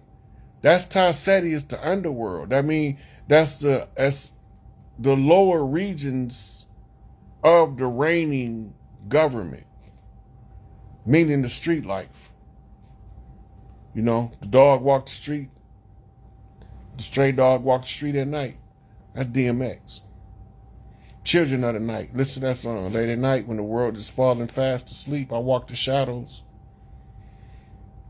hoping to find someone else just like me in need of some company. Children of the Night. Right. So it's the same understanding. That's Mississippian culture. Right. Then the ancient name, Atlan. The old Atlan, that there's no modern translation for what the name means. Right. But Atlan was the society of Tiamat. Tiamat was the planet. Atlan was the society. The capital was Arizona, where the original Temple of Isis, Temple of Osiris, Temple of Set, Temple of Tahuti are all right there. In the original pantheon, Anubis and Tahuti are brothers. They twins, fraternal twins. Anubis is the one who weighs the heart, right? But Tahuti is the one who writes for Mott how to adjust the scales, right? So they working together. It's a family affair. All this stuff go all the way back to ancient times.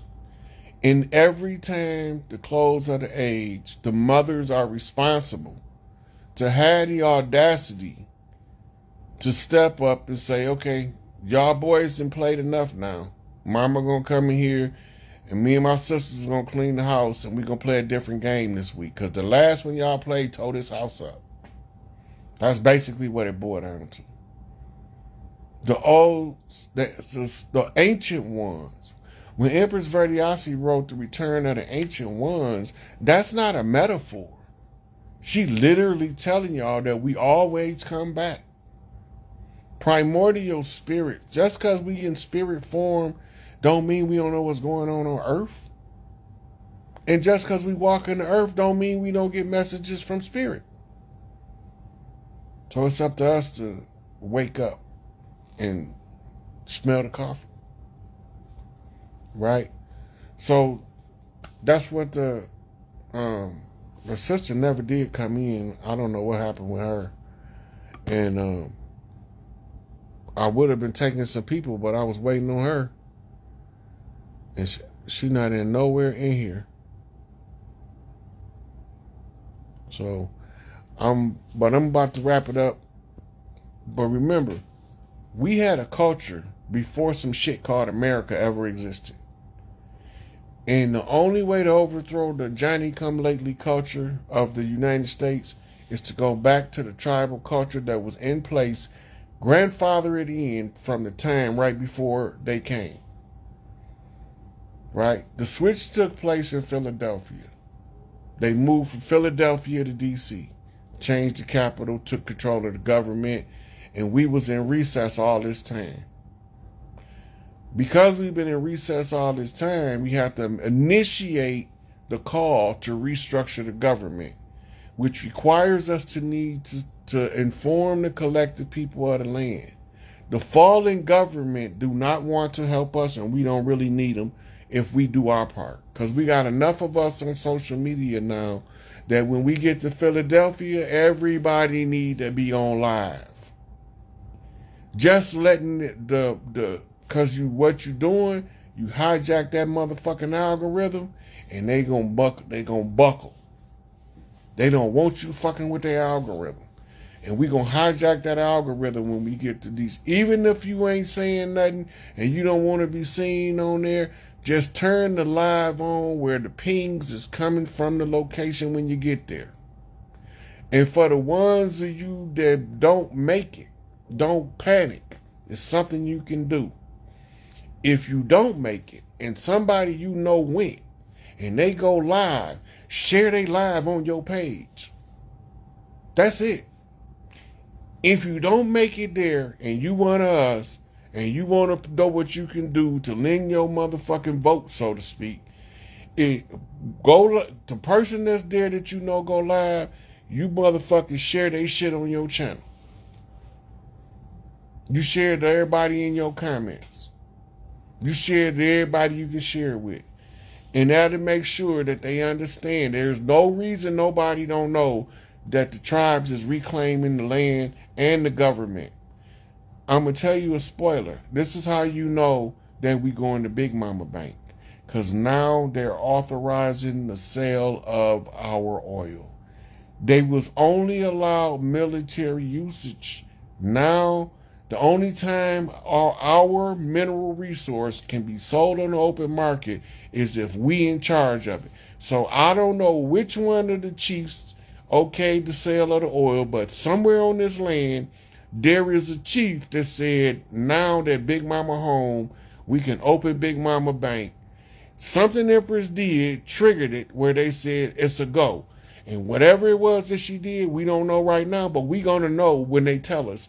When we seen you do this, we knew that it was okay for us to do this part of the program. This shit is a wrap. But a lot of people still think that it's business as usual with that corporation. They done. I'm telling y'all, all these judges and lawyers about to get rounded up. They knew they was foreign agents, and they knew they didn't register under the Foreign Agent Act. They knew they took the office, and they knew they didn't have an oath of office. They knew they was operating in a fraudulent capacity, masquerading as an Article 3 judge, and all the time they a high motherfucking profile clerk called an administrative judge. They knew that the judiciary is barristers of England's motherfucking program. They knew this, and they still continue to participate. They can't even say they didn't know, because to be in that position, you either knew or you should have known within a reasonable expectation that you was working for the Crown of England. And if you was working for the Crown of England, you was not working for the tribes of this land.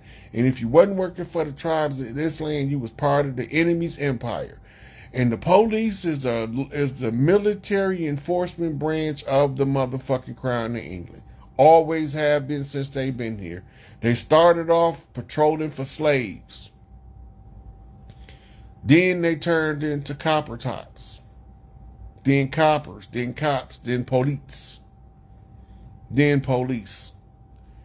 The police was taken over by Earth Command and put under the control of military intelligence out of America.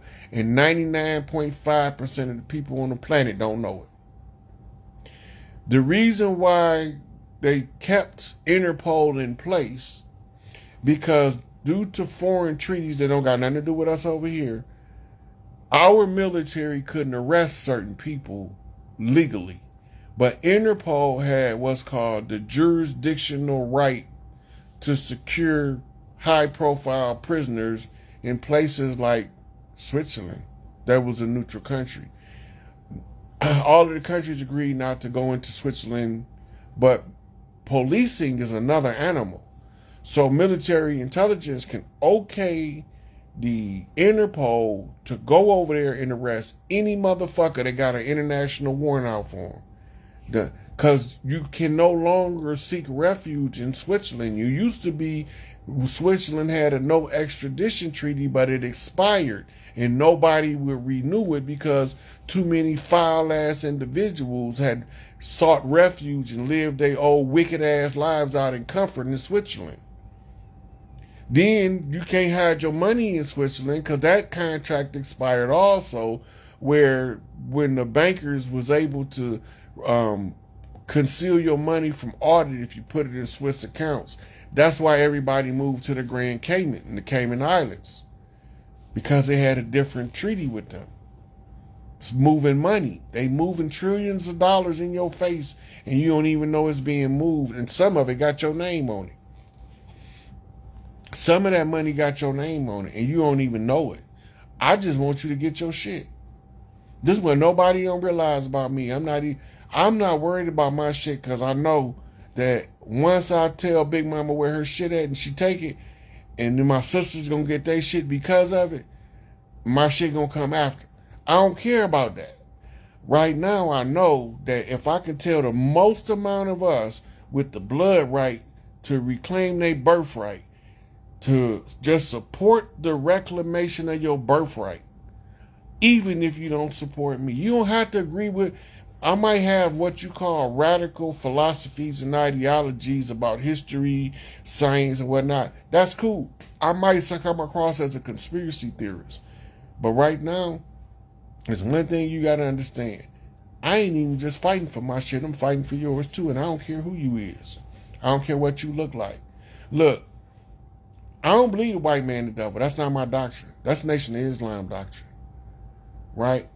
I don't believe that all white people is evil. That's not my doctrine. Larry didn't teach us that. That's not part of our growth and development literature. Our growth and development literature have us developed to the way where we don't hear none of that hate shit. You either a righteous brother and I'm gonna help you, or you not and I'm gonna fuck you up. That's all we teach. That's our shit. I don't care what you look like. You either righteous and I'm gonna help you, or you wicked and I'm gonna fuck you up.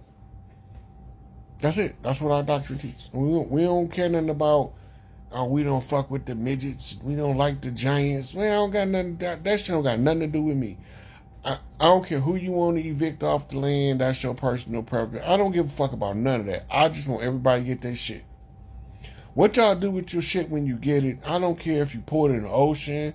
I don't care if you flush it down the toilet. I don't care if you put it in the backyard and pile shit up on it. That's your shit. I just want you to have your shit. I don't care who you is. I don't care what ethnicity you is. If you came to America, your ancestors came over here, they knew that when I start coming here, when I get here, because everybody that came to call me for the forefront, come and answer all these grievances. When I get to answering the grievances, and I'm not worried about my shit gonna come. I'm worried about you getting your shit. And the most amount of people get their shit, the less poverty we got on the planet, and the less poverty, the less suffering, the closer to heaven, and the closer to heaven, the closer to the matriarchy, and the matriarchy is the bosom of the Almighty himself. Herself. Because we've been lied to like a motherfucker about the nature of who we are and the nature of God. God, the creative force in the known universe, is Shakti, which is divine feminine principle energy. That's it. And then the Shakti is what is required to control the chaos, which is another form of feminine energy.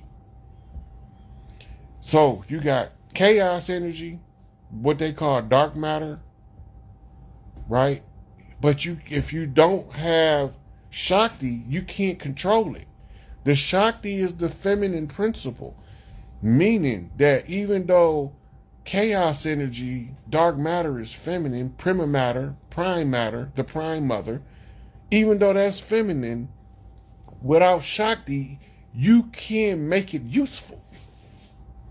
Shakti is the light born from the triple darkness. When they say, let there be light, Shakti emerged from the darkness as the light in order for you to see the other spectrum so you can have a field of vision. So, if you understand dark matter and you understand Shakti, mama, daughter, birth by immaculate conception, clean, no semen, the next wave, right? They tell us Sophia created a son without the aid of her consort. That's the critical word. Consort. They didn't say she didn't get permission from the prime mother, the prima mater, the great mother of the chaos herself.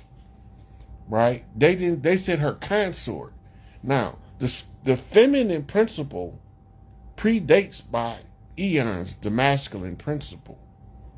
So who's more qualified to give her permission? Her consort or the one they both came from?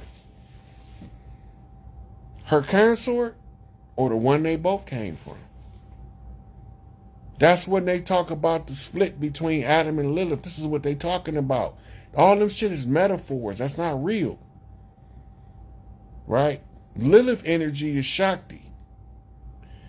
Lilith is known as Hela, where you get your Hellenistic society. Hela is seen in the beginning of Ragnarok as a pale-skinned lady with dark clothing on. That's Lilith. But she ain't pale. She my color.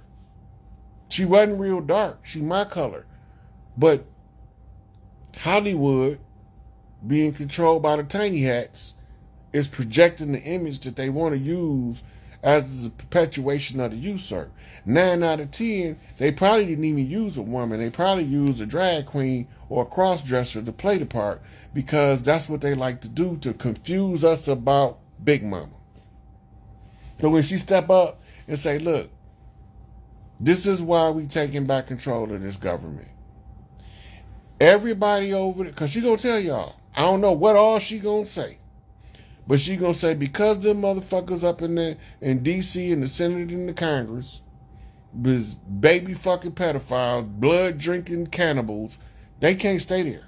They gotta go. And because these chiefs is ready for these people to get out of the way so we can go back to living heaven on earth, they gotta go. Because their corporation failed, their government failed, their Federal Reserve bank system has failed. The only thing left is for me to institute the banking codes in order to bring back online our own system that's going to be based on the gold standard. In the interim, we're going to use Trump notes, but we're going to have an opportunity to redesign the currency. She going to tell you all that shit. Then y'all going to understand that this has really been a takeover, and it's not that hostile. Because my parameters prevent me from being able to wage war. Instead, I have to strategize to the finish. So that means I had to be skilled enough in military strategy to know everything would need to be done, how to do it without causing war. The only way you can do that is if you fight for everybody to get what they earn, good, bad, or indifferent. That means that you didn't wish good on nobody, you didn't wish bad on nobody. You wish truth on them. Truth means that you get exactly, the work you put in is the reward you get out. The seed you sow is the fruit you reap. That's all it means. So a lot of people that did some fucked up shit and they want a good reward, I don't know what to tell you. You better get to redeeming yourself to yourself. Because them is the parameters in your book of life by which you would be rewarded with the kingdom of heaven on the flip side. And the kingdom of heaven ain't got nothing to do with when you die. It got something to do with if we can close this chapter out and this cycle that we going through and bring everybody online to the new earth, which is heaven on earth. Because that's what it used to be. That's why the women on earth used to be called earth angels. The angels of the earth, the messengers of the earth, the angles of the light that refract off the earth. They are part and part of the earth. This is why the 5% nation call them earths. Don't believe me, go ask them. Why do y'all call y'all women earths? They'll tell you.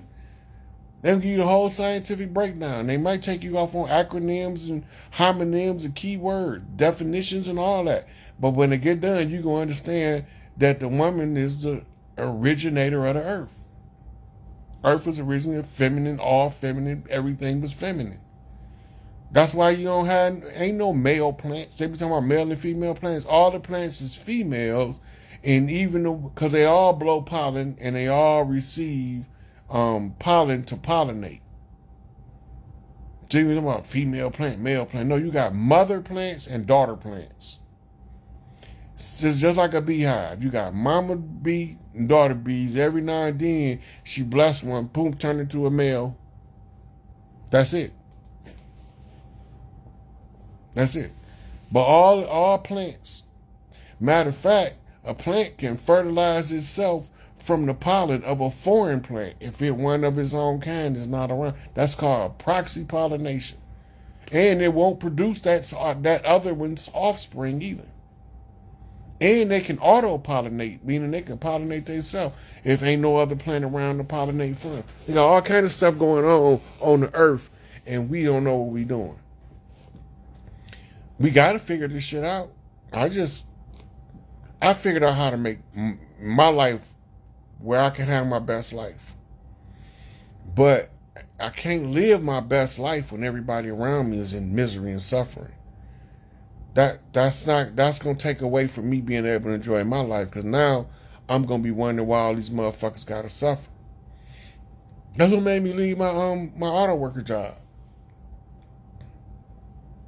They was bullying my co-workers, and none of them didn't know how to fight back, and none of them would acknowledge what I was telling them so they can hold themselves accountable to fight back. So I took it up on myself to challenge the corporate America had a whole machine of corporations, and I challenged them to corporate chess. And it was like 11 moves to checkmate, 10 moves to checkmate. And I won the game. That means I won corporate America. Because one of the types of government was a corporatocracy, or it's called a oligarchy, where corporations rule the government. I went with that. I don't think the corporations need to be involved in government. All we need a government for is to say how we get them they resources, and how we get the government supposed to be, or not government, but management of our lives is supposed to be a local affair, a community affair. Every community is supposed to be responsible for their community. Nobody is not supposed to have you micromanaging your life. If you run into a problem, you will have resources to address the problem appropriately. Prison, that shit gonna be phased out in it's probably gonna take about a good 40 years to phase it all the way out, because you got to find something for the people that's qualified to come out, and then the ones that's not qualified, because there's some fucked up people in prison. I know, because I was there.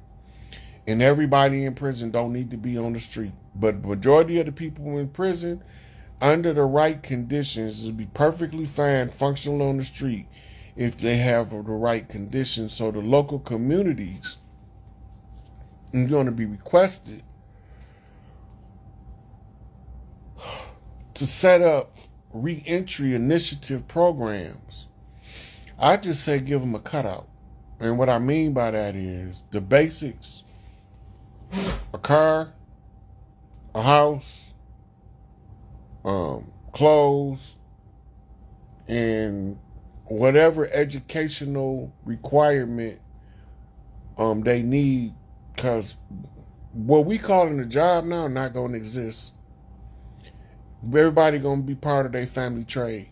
Ain't gonna be no jobs. It's gonna be family trades.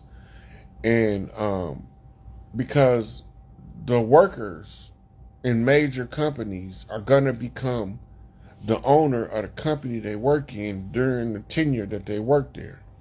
When they retire, they will have the option to pass their job title on to somebody in their family to become the new owner, and the old person then go out and then they collect they dividend while the other person is now owning their job. That job might not be the same job in the building, but the position to fill that slot that will be passed down. And I don't give a fuck if it's a restaurant. I don't give a fuck if it's a factory. The U.S. Post Service is about to be gone. The United Nations has already said they out of there. They said when Trump pulled the United States out of the United Nations, they just issued a letter to 135 countries saying we won't be around much longer. That's the death of what we call the New World Order. Because they was using the New World Order as the vehicle to institute a wicked and nefarious government, commonly referred to as a Luciferian government, but that's a misnomer, or called a demonic government.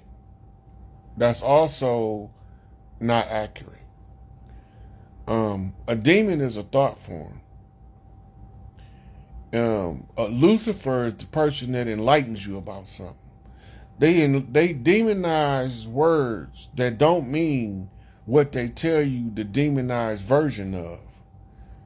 Lucifer ain't never been a bad guy. And the person they call in Satan, yes, the devil, the demon, and Satan are not the same. The devil is your adversary, your opponent, the one that's against you. That's the devil. The demon is the thought form that carries an ill intention. Normally, that comes from sorcery. That's not natural. It's an egregore. That's a demon. Lucifer is the one who brings enlightenment. Satan comes from the Hebrew term shatim. Shatim is a compound word meaning thing of clay, which means anybody inside of a body is a shaitan, a clay thing, made on the potter wheels of Ta. Ta is another name for Enki, right? That's the Oscar. That's the Ta statue. That means there was a success to receive the statue. You successfully incorporated your one drop of blood. That's why they wouldn't give us no awards for a long time. That shit had nothing to do with us. All them awards is to celebrate the people's assimilation of the drop of blood that made them look different than their original self. Now they look like they somebody else. And I ain't talking about bleaching your skin. I'm talking about prolonged family dynamic of amalgamated blood in order to get this at least four families back. 4 grandparents back. Because about a 4th child coming out, 4th, mother, daughter, granddaughter, great-grand. By the time the great-grandbaby get here, she look like she lily white. But there's going to be some telltale signs. She'll be able to assimilate that drop of blood. She'll have big old booty. She'll have tight waist, firm breasts, because they didn't have none of that shit when they came over. They was built like a mop with a motherfucking balloon in the front. And half of them didn't have no tatas. So they was just built like a mop. They had no muscle structure.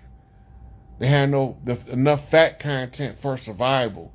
That's what they was correcting, the great debauchery, the great spill, the genetic waste product of those who was altered in the laboratory against their will in the free will universe, fucking everybody's life up with the imbalance of nature. Somebody had to figure out how to fix this shit. Somebody had to figure out how to fix this shit. So while they was fixing it, we had to suffer. And the reason why we had to suffer is because we the only ones strong enough to take that shit. Anybody else, they would have deteriorated and been evaporated from the earth by now. We ain't back down, bow down, buck down, fold. We still here. We went through it all.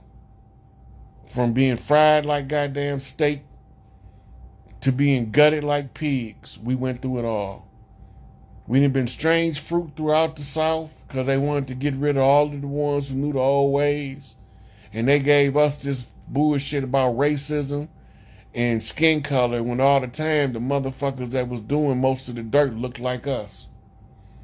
Dressed in white robes with black hands dangling from under with no glove.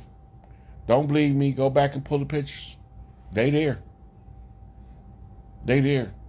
Look, I even had a picture where a dude was back in the 70s at a Klan rally, brother just standing up there with his arms crossed like he just at home.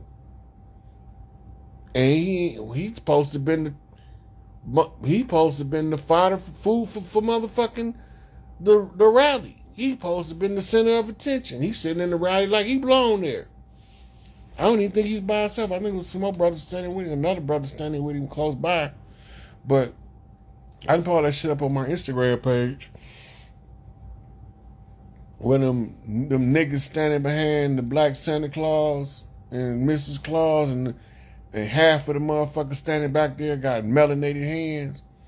I showed them, I had another picture where they was walking on some kind of march in D.C.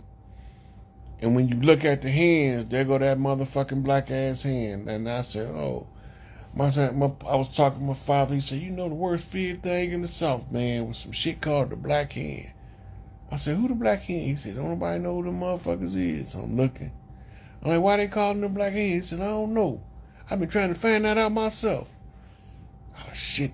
my pops don't know. I got to go find out why they call these niggas the Black Hand. I don't know they niggas at the point, though. I'm thinking the Black Hand is some crackers hiding behind the scenes that got the other crackers crashing out. I don't know they some niggas behind the scenes making the cracker crash out with promises of grandeur and delusions of grandeur and feeding his entitlement to be better than somebody else. And he the one got him doing all this dirt. They the ones authorized them to rape all our daughters on the family farm under plantation rules of the fornication under consent of the king doctrine. What they call the season of the booty. This is really a term. The booty is the spoils of war. Remember that. When you shake, shake, shake, shake, shake, shake, shake your booty, spoils of war. So remember that, right? All of this stuff was orchestrated, and I know the whole story. I done been telling the whole story. I done been telling you what y'all missing, what y'all get right, what y'all get wrong, with the receipts to explain exactly what I'm talking about, so you don't just got to take it from me. I could show you where I got it from, but not necessarily where I got it from. Somebody else that agreed with my consensus. Because most of the shit I'll be looking for the receipt. Who said this and where did I get it from? Because it be already in my head as some kind of memory idea that I need to prove. So I got to find somebody as a reference, because this new system, they won't be able to recognize when you telling them the truth unless you can show them where somebody wrote it down. And that's the thing of the genius of the oral tradition, is if somebody wrote it down, you can tell everybody where to find it at. If somebody wrote it down and you telling the story in the oral tradition, you can tell everybody who wrote it down to prove that you ain't the only one know this shit. If there's a problem and somebody got a solution, you are allowed to tell us where the solution is. And the solution right now is to restore the matriarchy and going back to Philly. We had the grandfather clause in the last government that was on a 1-to-1 basis, and Empress is the one that they chose to do business with. And because they chose to do business with her, look, I keep having this vision. I'm gonna say this and I'm out of here. I don't know if I should say it.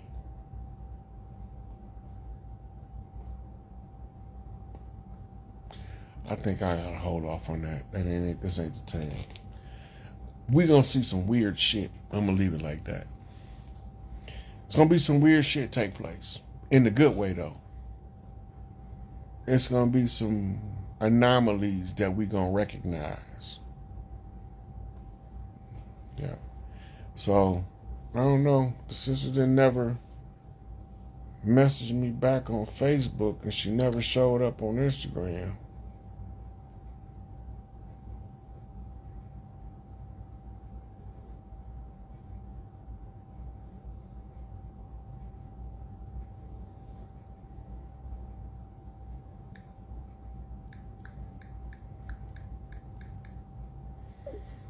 Yeah. All right. Well, I'm about to wrap it up, and I hope I gave y'all some insight to clear what's taking place, because we got the blood and the right. We don't need nobody permission. This is what y'all got to really understand. The hard part for us, and I don't see it really being the obstacle, I think the hardest part for us is they might not want to open the doors on the building because they might understand what it means. So we might have to get into some we ain't buying that bullshit kind of energy. You're going to let mama and them in there, but we got to minimize the male presence in the facility. But on the outside, ain't nobody going, y'all not going in there. If we had to go in there and take all of the men out by look, bro, you ain't staying in here. Mom and them got work to do. We don't have time for this shit. But it shouldn't be a real problem. I don't think. I think everything gonna go smooth because We have no choice. We got to catch the government. There's no government. Government gone. Everything he focused on is military. All the government shit gone. They waiting on us. We supposed to know our culture. We supposed to know the law of the land. And we supposed to know that their contracts is up and the evictions has been served. And we coming to Philly to put the new world in order. Our way. That's it. It's not personal. It's just family business. We just take family business pretty personal because it affects the family. That's it. That's all. Right? So, with that, peace to the families. And we on the move. I'll catch y'all later.